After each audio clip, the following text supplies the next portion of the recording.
Finds Brunson at midcourt. Launches a straight on three. Missed it short. Tip by Anunoby. He put it in. Anunoby put it in. The Knicks take the lead with 1.2 to go. Bridges on Vassell. Hart on Castle. Robinson on Wembanyama. Pass toward the middle. Caught by Castle. Dropped by Castle. His shot is blocked by Hart. And the New York Knicks just pulled off the biggest comeback win in NBA Finals history. From down 29, they take a 3-1 series lead, stunning the Spurs, 107-106. Oh my goodness, it was mayhem at MSG. That's how it sounded. Knicks play-by-play man Tyler Murray on the call. My goodness, what a game as we welcome you into this Thursday edition of Money Moves. Stormy Buonantony, Jonathan Von Tobel with you. Money Moves brought to you by Polymarket. Get in on the action with a free $50 using the promo code BUZZ today. That's B-U-Z-Z. And speaking of which, actually, JVT, I saw a tweet from Polymarket this morning that someone took the Knicks at 7 cents, turned $7,000 into $112, grabbing them during the rally. I wish that was me. Yeah, utter confidence in the Knicks to be able to pull this thing off. Admit it, a lot of us probably put it on the secondary screen and stopped paying attention for a while. Or went to sleep. Or before they actually started to get back into this. But what a performance from the Knicks. A lot of intricacies with the way that they were ultimately able to come back into this thing. But how about this? In the first half, Knicks shoot 40% from the floor. They scored just 49 points. They're 33% from three-point range, average just a point per possession. It was abysmal.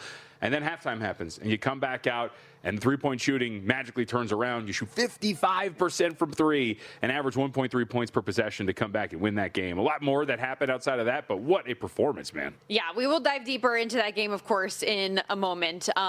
Do want to obviously set the table like we always do here on the program. We've got plenty of Major League Baseball, a handful of games that are in action right now as we go, one that's going to get underway in a minute. So I did just want to ask you real quickly with this Royals-Rangers game about to get started, or I guess it's in a rain delay now, so you have plenty of time if you do want to get in, see if we can get the weather to come back. But did you have any opinion on that one that's set the next one at least scheduled to begin? No, the only opinion I have is that this Rangers team that I do have some futures on to win the American League West, to win the American League, finally starting to turn things around here and looking a little bit more like the team that we expected them to. But Kumar Rocker is going to get the start for the Rangers today. He's opposing Waka, two guys that are average. I think one of the things you'd be looking for here is if Kumar Rocker not would get rocked, but is going to regress to the mean a little bit. Command to strike out a little light as the way that I would like it. Batting average on balls in play, getting somewhat lucky. You see some of that discrepancy in some of the expected numbers. ERA is 3.54, but the expected ERA at 4.59. We've talked about it a lot. Ties a lot, the expected ERA, that is, into some contact numbers, and maybe that's going to be the case that Kumar Rocker would pay for the transgressions in terms of the hard contact he's allowed on the other side. And Waka's pretty tight across the board. So small lean toward the Royals, nothing crazy. Would like this Texas Rangers team to continue heading in the direction it has been, though. So like I said, in a rain delay right now, we'll wait for that to get underway. 3 games in action. The Cardinals up 4-3 right now over the Mets. Marlins with a 1-0 lead in the top of the 4th against the Diamondbacks, and the Tigers up 1-0 against the Twins.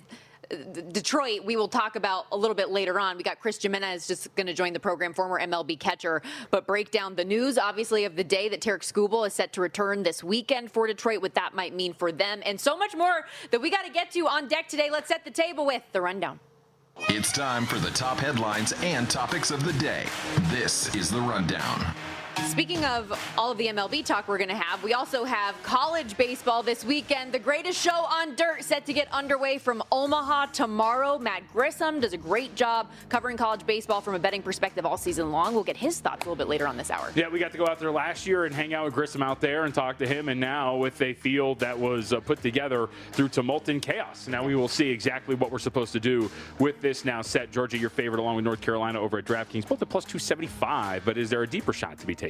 We have a couple more guests on deck today, including one that just kind of popped up as a happy accident. Sure. Very excited to have seen the one and only Brent Musburger over here at Megabar a moment ago. He said that he's kind enough to hop on with us in the next segment. We're also going to have Dave Gosher, who covers the Vegas Golden Knights as their TV play-by-play voice, to help us break down everything that's going on in the Stanley Cup Final. Will we get more chaos in Carolina coming up tonight?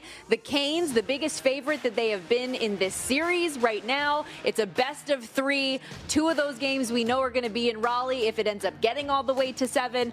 A lot of excitement, and it has been on the ice and in the hardwood right now. But any early thought for you on tonight? I think Carolina takes a 3-2 series lead would be my initial thought here. Ever so slightly, if you look at this series and the way that it's been played at even strength, Carolina's had a small edge up to this point. Nothing insane, but I do think that they're going to be able to get this done. Coming back at home, you've evened it out, right? All of the issues that you had at the beginning of the series, they're all for naught because 2 of the next 3 are on your home ice. It does appear, by the way, Brandon Bussey is going to be the starter again today. Nothing confirmed. He was in the starter's net at morning skate. No Frederik Andersen still. He skated by himself ahead of practice with the team today, so that's any indication maybe he doesn't dress again today. We'll see. Carolina minus 155 favorites in that spot. But let's start, obviously, out there in the Big Apple where we had a miracle on 33rd Street at Madison Square Garden. Absolute insanity. Actually, even Tort said that he was going to go to bed, had to stay awake to watch the end of this game. He said you knew something stupid was going to happen, and it did. Is this a better comeback for the Knicks, or is it the biggest choke job you could ever imagine for the Spurs? Well, I mean, it is technically the biggest choke job you've seen, considering the 29-point comeback is the greatest in finals history. And then you look at all of the mistakes that happened down the stretch for the San Antonio Spurs. You know, I know a lot of people are going to complain about De'Aaron Fox, but Victor Wembanyama, make your free throws, buddy. You missed 2 free throws, in a clutch situation that you've got to have. Victor Wembanyama in the fourth quarter and in clutch time in this series so far has not been particularly great. And it's funny, Mitch Johnson, we didn't pull this, but a lot of people were giving him crap and comparing it to what Kenny Atkinson did. If you remember, Kenny Atkinson at the beginning of that series when they were down, 3 games, said, analytically we're up 2-1 in the series or whatever it is. And a lot of people were making that comparison when Mitch Johnson said last night, we have dictated the outcome of all of these games. He's right. They've led by double digits in every single one of these games in this series, and yet their own mistakes have allowed them now to be staring a 3-1 series deficit in the face as they go back to San Antonio. You've got to be able to hold on to some of these games. Maybe it's the youth, the inexperience. Wembanyama looked tired. We saw the second half for him. He was not particularly great. 8 points, 3 of 14 from the floor. They were outscored by 27 points in his minutes in that second half. I think you can point a lot to the San Antonio Spurs and say, yeah, the comeback was great, but the Spurs got to be kicking themselves with the way that they performed down the stretch. I mean, and just the mismanagement of the game, too. Obviously, the way that they were shooting the 3-ball early was effective, but you knew that regression had to come at some point. It did, but they kept shooting them. They weren't utilizing the clock at all, by the way, when they were taking those shots. When you watch the whole back end of this game, really, to me, it felt like it was a 2-horse race for the Knicks that were doing it all. It was Jalen Brunson and it was OG Anunoby, who on both ends of the court just would not give up, would not wave the white flag, and did everything they could to will this team to victory, and they got it done. Absolutely. And look, that's another example of a mistake by San Antonio. OG Anunoby was great in that game, obviously. Was hitting threes, was helping them out. Looks like maybe is the leader for Finals MVP. We'll discuss that coming up a little bit later. But look at that final possession where he gets the putback. De'Aaron Fox, in the midst of it all, is defending OG Anunoby. He decides, for whatever reason, with Jalen Brunson being defended by Victor Wembanyama, a matchup that they want, to go and double Jalen Brunson and leave OG Anunoby, which allows Anunoby to come back and, of course, get that putback with no time left essentially on the clock. But, again, we'll set this up. This has been a team that has been resilient. We've talked about them. They will not die. And OG Anunoby, with not even a quiver in his voice after the game, talked about leaning on the experience for these big playoff comebacks. So, you never want to be down, but that's how it goes. It's a game of runs. They went on their run early, but we knew we had a run to go on as well. So just staying with it, not getting too down or too low in the moment, just staying with it, keep pushing, having confidence, believing in ourselves, and knowing it's a 48-minute game, so play until the end. Say, because you use the phrase without a quiver in his voice, when he was asked, okay, you have this amazing moment, what are you feeling? He's like, feels pretty cool, pretty excited.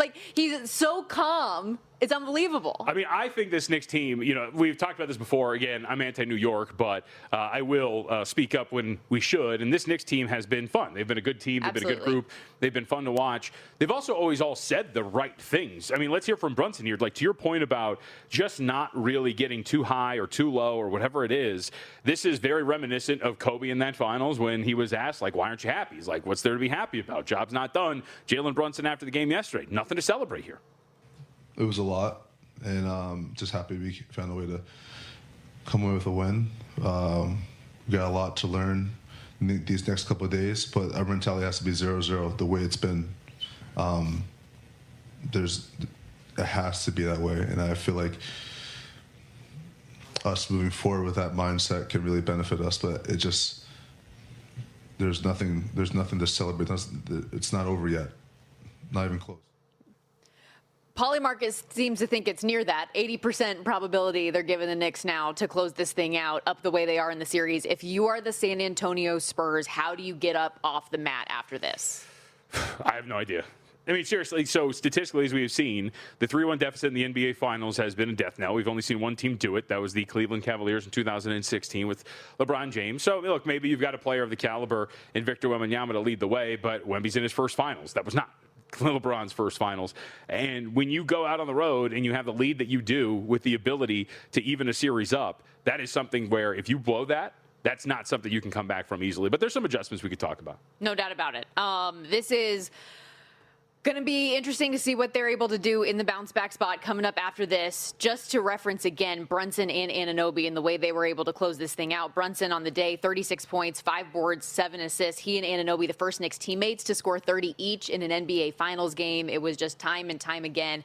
The end of this game, they delivered moment after moment. Also worth noting, Spurs could not have started the game better. 76 points in the first half, just 30 in the second. The 46-point decrease, tying the largest from a first to second half by any playoff team in the shot clock era, which goes back to the 50s. That is not good. And I mentioned that Polymarket percentage. Whether you were tuned into basketball or hockey this postseason, remember the action is nonstop over at Polymarket, and they let you cash out before the game's even over. Unlike a normal sports book, when you're locked in the second you place your bet the whole way through, Polymarket can give you control of your position the whole way. See the game shifting? You can lock in an early edge just like that better we talked about earlier. Get started with a free $50 using promo code BUZZ at Polymarket today. That's BUZZ. Trading not available in all jurisdictions. Check local regulations before trading. Restrictions and eligibility requirements apply.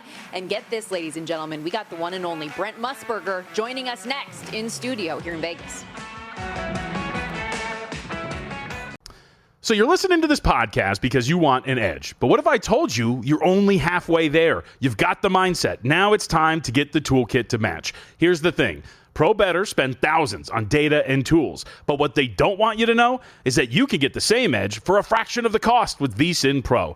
VSiN Pro gives you access to expert picks, public betting data, prop projections, powerful tools, analytics, and more. Just tap the link in the description and see why thousands of bettors are already using VSiN Pro to cash more bets.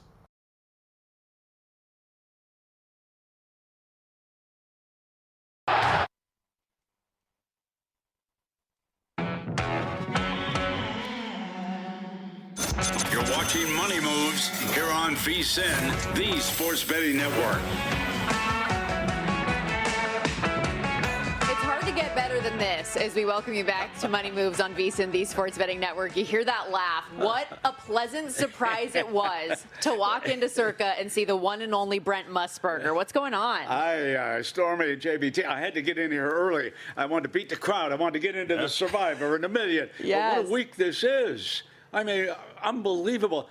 I booked to come down here for the baseball to see the A's early on. Suddenly I got a Stanley Cup final. Then I've got an NBA legendary choke job last night that we were watching on Brian Musburger's telephone in the baseball stand. It's unbelievable. This has to be, we were talking about this earlier, this has to be the best finals and Stanley Cup final duo pairing we've seen ever, correct? Yeah, I think so, JVT. When you look at the entertainment value, let's just talk about the Stanley Cup for a second. Yep. There's been 33 goals scored in this game, at least 7 in every game. I mean, this has been an over for the ages, and that's entertainment for the non-aficionado, okay? You love games like that. So tonight, I'm tempted to play the under. You know what I'm saying? After we finally see the adjustment, right? Yeah, it might creep to 6.5 before the afternoon or so. You might want to just wait and dig in. Sure. I like the contrarian. It pays a little bit more. Sure. You know what I'm saying? You found that out of the ballpark, right? You played the under yesterday. I did. Yeah. Once it crept to 15 and over on, I said, now, wait a minute. I know we can hit home runs, and I know we're 3,000 feet at that baseball stadium up in Summerlin. Ball carries, jumps out, but I said, 15? No. So I did, and then we had single runs first 3 innings, and the under was never in doubt.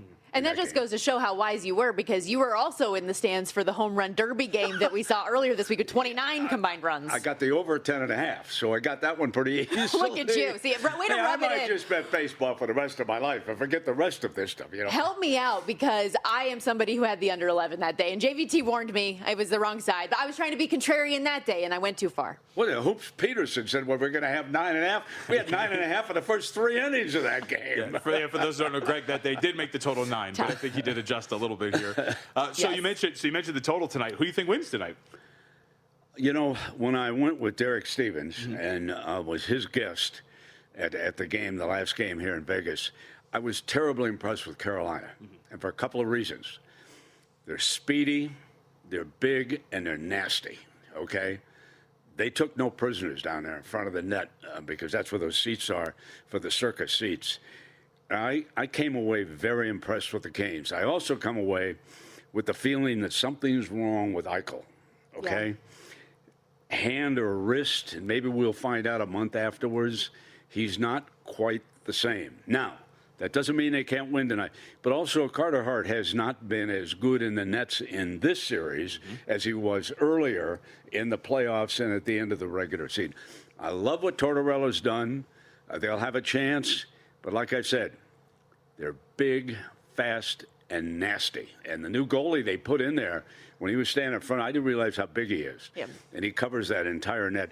It's going to be an uphill battle tonight in Carolina, because I figure whoever wins this will win the series. I know as a play-by-play man, you love some of the stories, too. And Bussy's such a cool story. He's this undrafted guy who's technically a rookie, even though he turns 28 later this month. It's very, very cool for him to have had his first playoff start in a Stanley Cup final and to be able to win that game the way that he did. I selfishly, and I know you too, as you're decked out in Vegas Golden Knights gear, would like that not to continue, though, moving forward. Yeah, exactly. Stormy, you said an interesting thing. Stories about the players. I love it, because there's so many good stories out there about these kids. Baseball, that's what I always loved about baseball, is the background of the players and everything. And, so it has been. But go to JVT's point.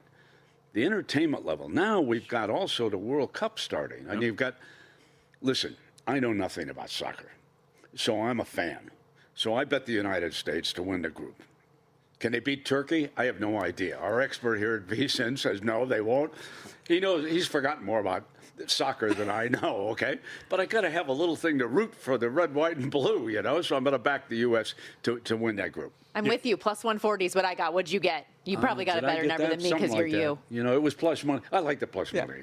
Well, it's an event. This is the cool part here at Circa, where there's a lot of Mexico jerseys. They're crowded with Mexico getting ready. You know, what are we starting about 40 minutes or so? I heard Mike Palm say earlier today that in previous years they've had so many Mexico fans swarm the book, they've had to open up additional ballrooms so that they could watch and still have the additional seating. We have such a great Latin population here in Las Vegas. Yep.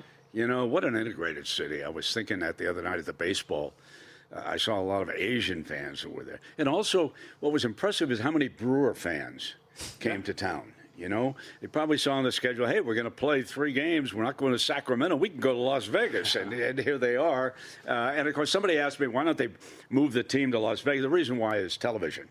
They have a big contract that includes San Francisco, Oakland still, and they would lose that if they came to Las Vegas. So there's a lot of money on the line for the A's, and that's the reason why they have played in Sacramento. They are going to come back for sure next summer, at least for 6 games. If our baseball fans out there, as soon as that's scheduled, I hope it's the Giants. Bring the Giants in here to Las Vegas. Let's have the Giants and the A's. I was hoping the Angels were going to come. Oh, that's true. I forgot. Yeah.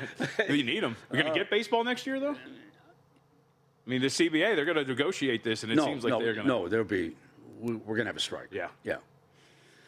You can look at it both ways, the player's standpoint. I understand why they don't want a salary cap.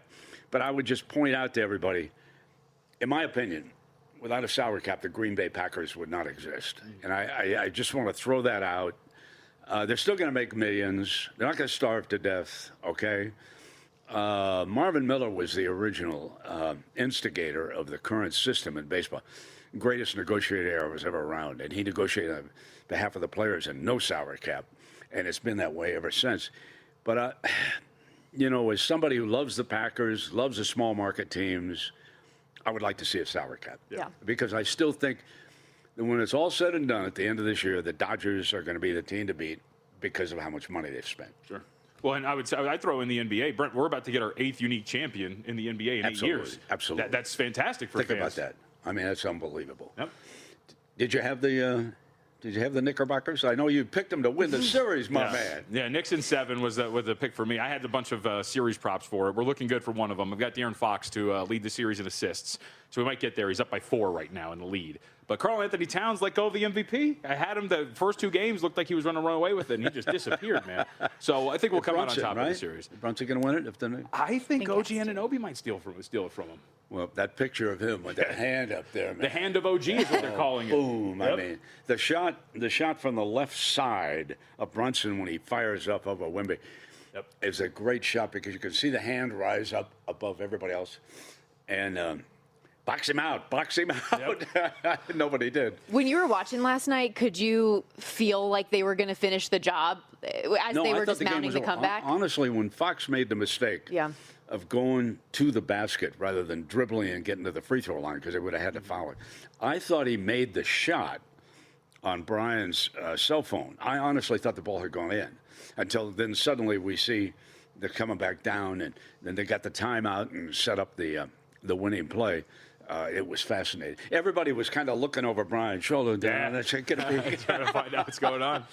What's happening to the NBA? I did want to ask you really quickly because as we talk about Major League Baseball coming to town, maybe the NBA in the near future as well, we had a Super Bowl that came to Vegas. We're going to get another one. Right. And this year, the College Football Playoff National Championship is going to be here. Someone who is such a beloved voice in the sport for so long. How cool is that for you to see? It's great. It's great. I got to do a voiceover for the group when they went down for their presentation. You know, listen, I'm so old that I would have predicted that there would never be a big-time event in Las Vegas because of sports gambling decades ago, okay? But now it's become one of the sports capitals of the world, certainly last night in New York. I mean, that's one of the greatest. 29 points, was that the biggest advantage that they had? I mean, come on. Let's think about that for a minute. I mean, that's the New York Knicks. That's the heart of it. That's the media center of the world. It's a great thing for the NBA.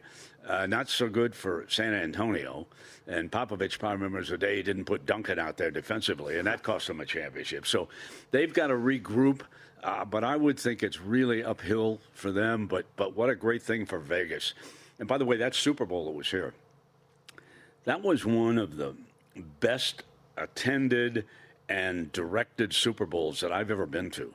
The way they checked us in from across the street and then got us into the arena. And it went to overtime, of course, you know, with Mahomes and the Chiefs pulling it off. And probably your 49ers, probably if they had it to do all over, they wouldn't have taken the ball in overtime. They probably would have kicked off. You know, I think Shanahan probably regrets that, but not as much as 28-3, and he's the offensive coordinator. Remember that one I blew? Oh my goodness! Speaking of collapses, speaking of collapses, though, very appropriate. We have to go to the break, so I hate that we have any time limits on this thing. But thank you so much for doing this with us, Stormy, and I'm glad you got your entries JVT. in. That's good. Hey, who do you guys like tonight? I think Carolina's I think Carolina does too. Great being with you. I don't want him to, though. Good to see you. Brent Musburger, the one and only, ladies and gentlemen. We got to step aside. When we come back, so much more to get to here on Money Moves. Chris Jimenez is going to join us, break down the MLB card, and plenty of news and action going on. Did you see the comeback last night from the Giants? How about that as well? We'll be right back.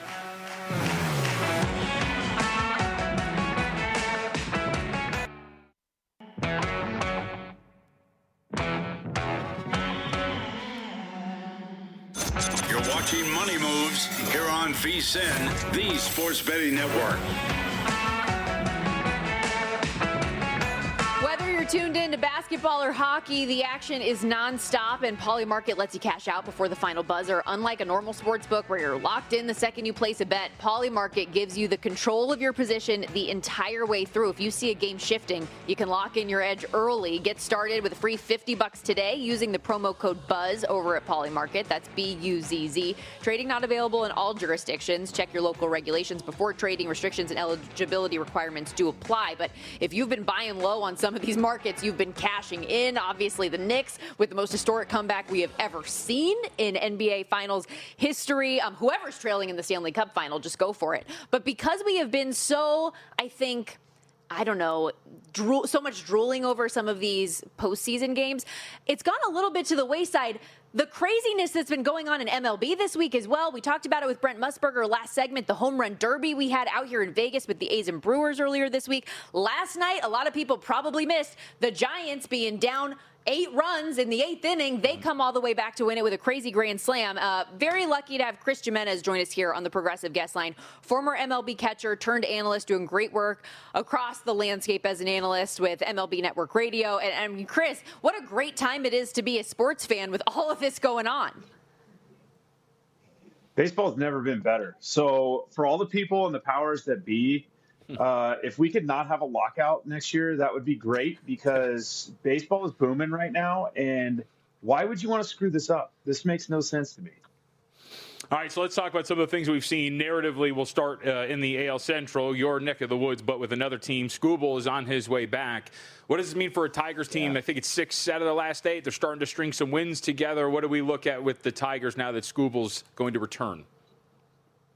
Yeah, this is kind of what I was afraid of, just being, working for the Cleveland Guardians here. I get to see him on Saturday because he is scheduled to start here on Saturday against the Guards. But, this is kind of what you expected to happen from the Tigers. They were too good to play this poorly the entire season. And I'm not saying that, they're all of a sudden going to make this magical comeback. They have been playing better baseball, a little bit more of what we're probably accustomed to wanting to see them play like. But then to get somebody like Skubal back, that's got to give a huge, just not only sigh of relief, but a jolt of energy in that locker room. Just full well knowing that your guy's back, that he's at least there for another, maybe 8-9 starts at the very minimum before the trade deadline hits, and you'll take it from there. But it's got to be a massive jolt of energy for this group that's starting to play a lot better. And P.S., don't sleep on Dylan Dingler being the best catcher in baseball. Well, to your point real quickly of them playing better, obviously won 6 of their last 8 games now. And I know none of us here are doctors, but obviously this loose bodies thing has become more and more prevalent in sports and sports injuries. For an injury and a surgery that the typical timetable is 2 to 3 months, Saturday is just 38 days removed from that surgery for him, which he said his doctor told him it was going to be more 4 to 6 weeks, so it is closer to that range. But what should we realistically expect in his return? I've been locked in on kind of all of the reports from A.J. Hinch and everybody else out of the Detroit organization. And every report that I've heard or read or seen has been, it is pretty much status quo, that he is completely back to normal. I would expect them to maybe be a little cognizant of the pitch count, just because he's had a few bullpens, had a few live batting practices, but just that one start in the minor leagues before he's getting called back up, or at least coming off the injury list. Not that he's getting called back up anywhere. He's the best pitcher in baseball when he's healthy. So I would expect him to keep him, probably under 100 pitches, unless he looks like he wants to eat A.J. Hinch on the mound. And I'm sure A.J.'s not going to go out there and take a guy like that out. But my guess is they're at least a little aware of that. So between 85 and 100 pitches, I think, is pretty fair to ask out of Skubal. But I think what this really does is this potentially is an absolute game changer in the sense for this injury going forward, right? You mentioned, Stormy, that it's like 6 to 8 weeks, potentially even longer than that, as somebody having to have loose bodies removed, just because you never know when you get in there. And it's kind of an abrasive surgery. So you have to kind of let the rest of the ligaments that this thing affected calm down.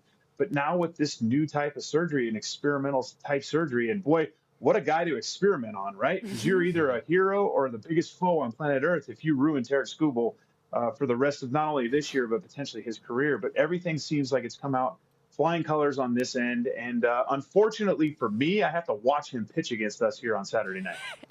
Well, speaking of the Guardians in this division, they are the odds-on favorite so far to win this. They are minus 155. The White Sox, holding a half-game lead, are about 3-1, and then with the Tigers are at 9-1. But that White Sox team, they're the only team in the division, Chris, that has a positive run differential. They're on the top.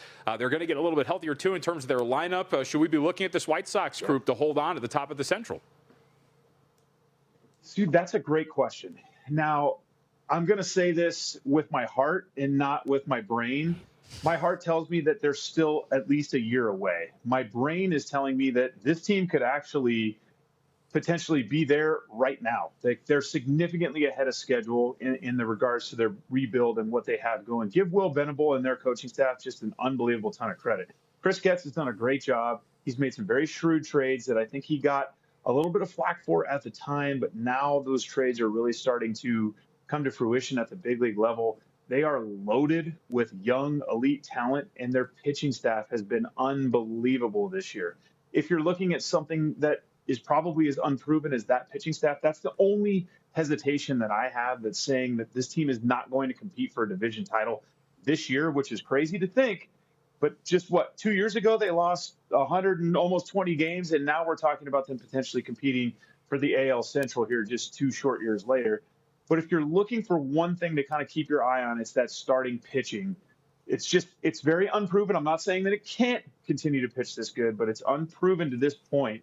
And all signs kind of point to them continuing on in the right trajectory. I'm just not sure if they're really ready to take that next step once pressure time comes. You got a lot of young guys that haven't necessarily been in that position before, but they're definitely a fun story. And trust me, nobody in this division or baseball really wants to play them right now.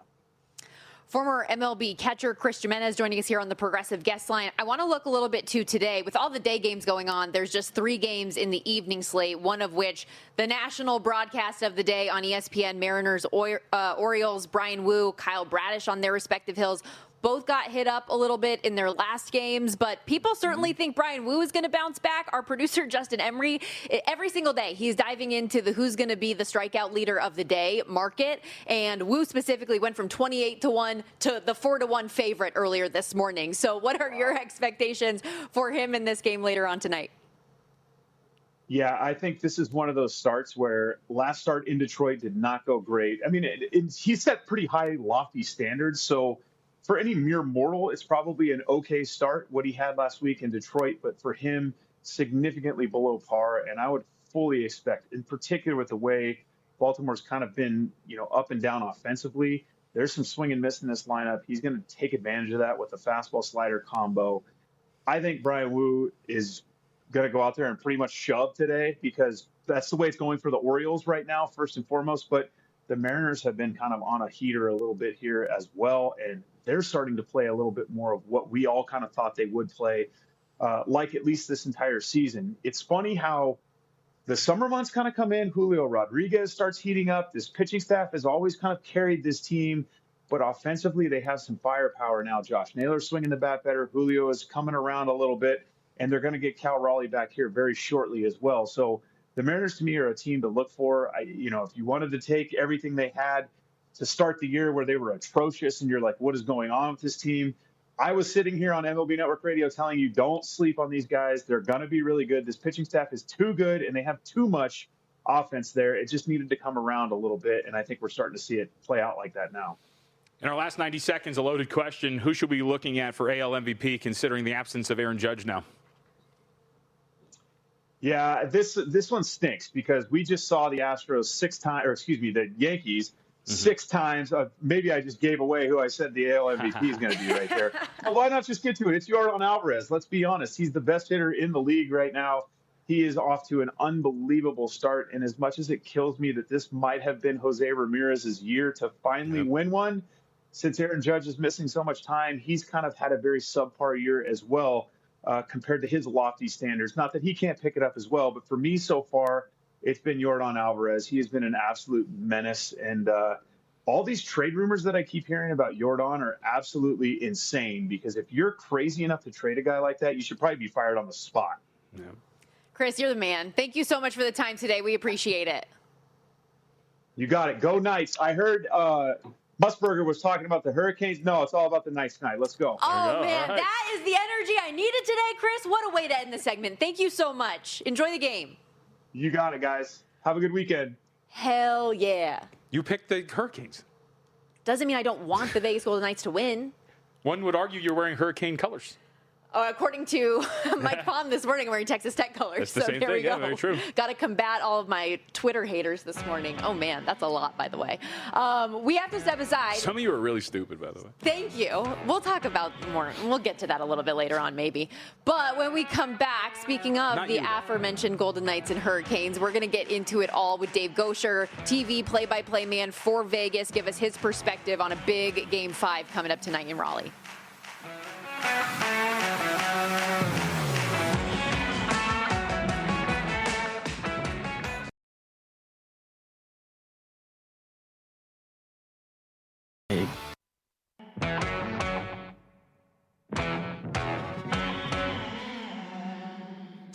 You're watching Money Moves here on VSiN, the sports betting network.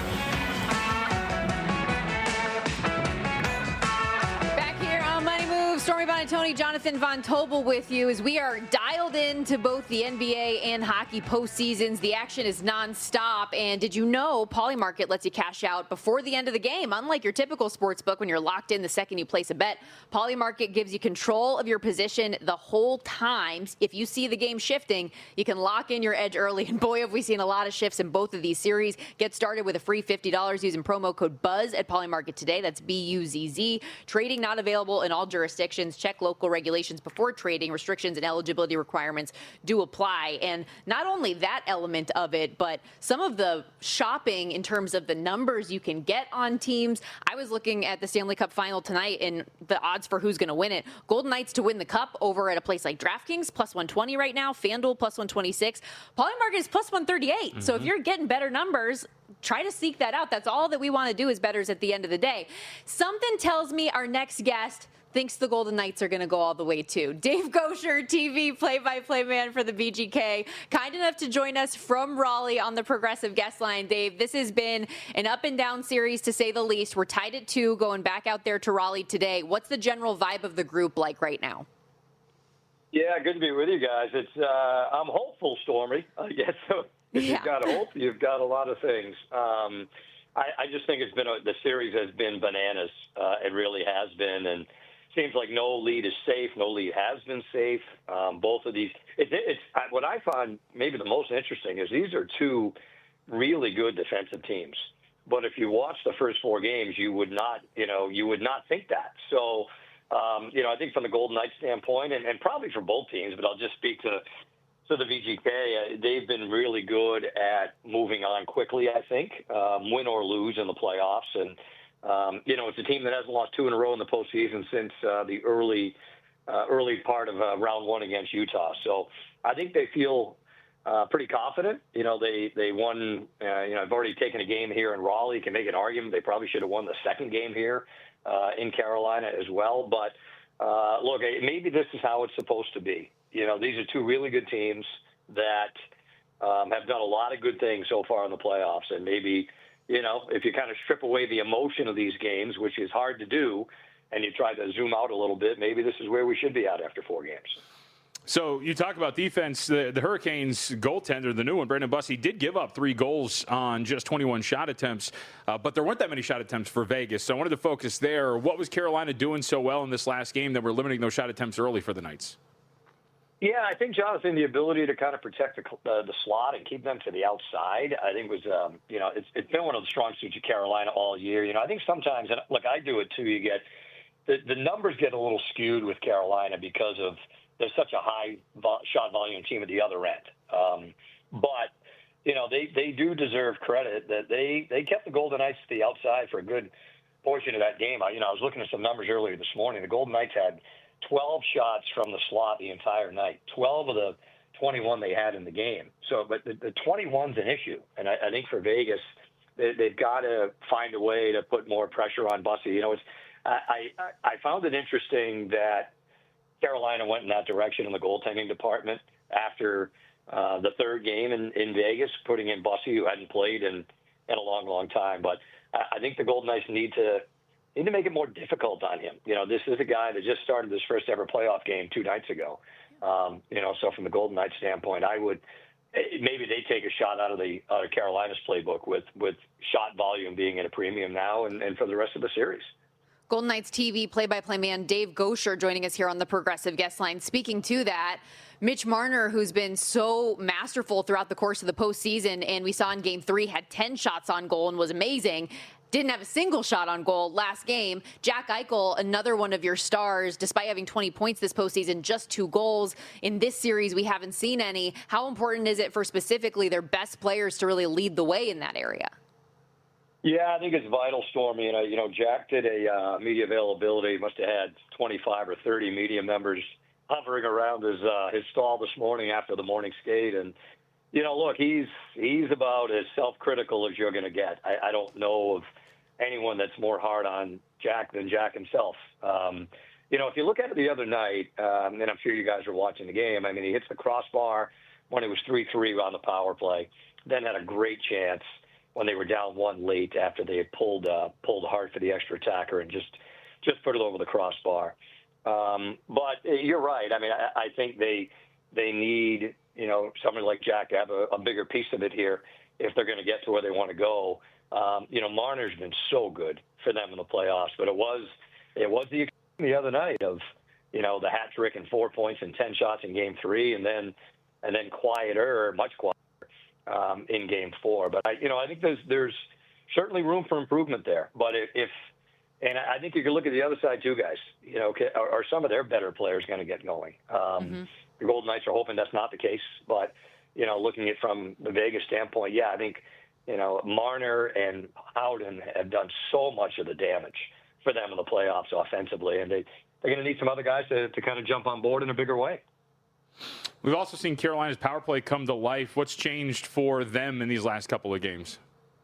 Yeah, it's funny, Jonathan. I don't know if it's funny is the word. Ha-ha funny, I guess.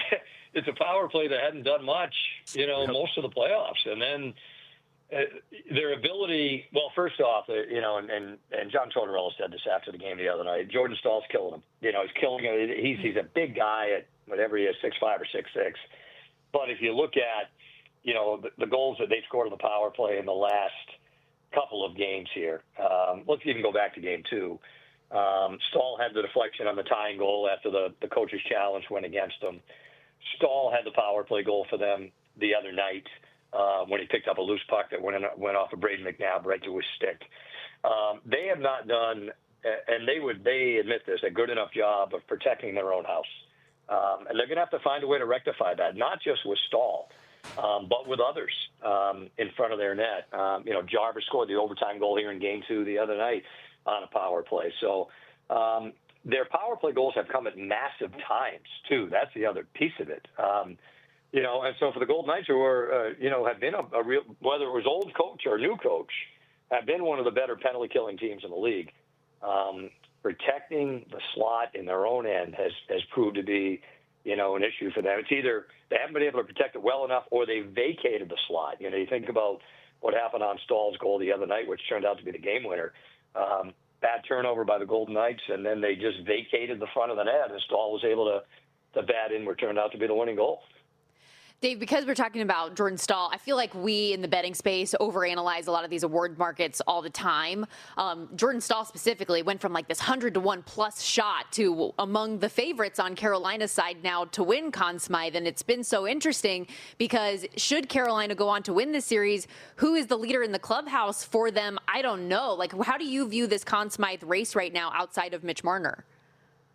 Yeah, well, you know, if you're looking at their side or the other side, Stormy, I mean, Stahl would be in that conversation. Logan Stankoven with 11 goals would be in that conversation. You know, and I think you mentioned Mitch and Nick and Brett Howden, right? He's been phenomenal with 14 goals here in the postseason. So I think those would be the two leaders in the clubhouse for the Golden Knights. You know, we were talking earlier about, you know, players that need to, you know, kind of have a bigger chunk of this series for Vegas, and you know, somebody like Pavel Dorofeev would be on that list. You know, hasn't you know, scored since Game 1, I believe, of the Colorado series. So, you know, here's somebody that's led them in goals each of the last 2 years. They'll need to have him be a bigger part of it. But those are the players that would jump out to me. You know, we always kind of look at goaltenders.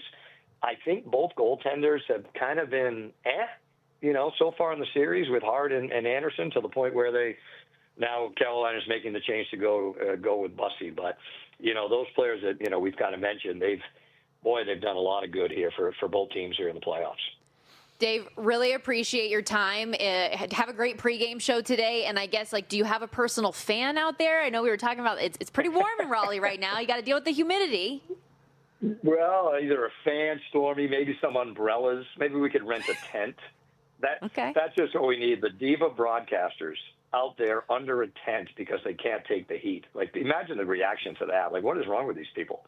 We need to get someone to give you one of those spray bottle fans. I think that would really handle it. That would be, well, there's time here. If you want to Amazon one over. I'm an idea person. I'll see. Gary might need it the most, though. Gary, the lawman, might need it the most. Yes. Good. That's a valid point. That's a very valid point. Thank you so much, Dave. You're awesome. Enjoy the game. All right. Good to be with you guys. Take care. Yep. Dave Gosher, really appreciate it. Speaking to, by the way, his point about Pavel Dorofeev, for anyone who might not realize this, he was the top power play goal scorer in the entire league this year. And for him not getting going since that Colorado series, now that we're in this set with Carolina, the Vegas power play is only 1 for 12, 8.3%. He is somebody among that group that if you're trying to turn things around is going to be really important as well. Yep.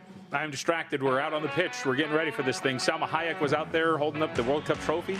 We're about to begin. Yes, sir. When we come back, we will dive a little bit into this first match of the World Cup and more. Stay with us on Money Moves.